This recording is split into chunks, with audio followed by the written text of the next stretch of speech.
Sebuah truk kontainer dengan muatan penuh berisi karet setengah masak menghantam trotoar dan tiang listrik tepat di depan retail JM Kenton di Jalan MP Mangkunegara, Kecamatan Ilir Timur 2, Palembang.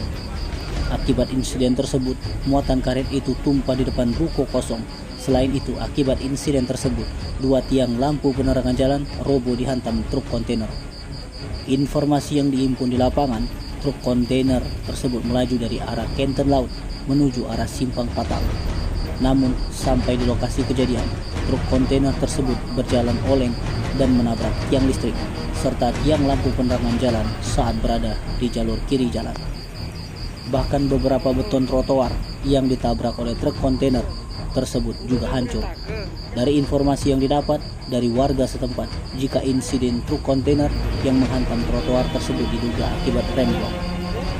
Dalam pantauan, sekitar pukul 14.00 waktu Indonesia bagian Barat, mobil truk tersebut baru dievakuasi, sementara muatan kontainer tersebut dibongkar di depan ruko kosong.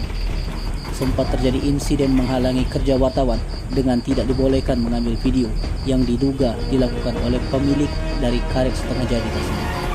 Hingga kini belum ada keterangan resmi dari pihak kepolisian terkait dengan kecelakaan lalu lintas itu. Tim Liputan Sumsel Update TV melaporkan.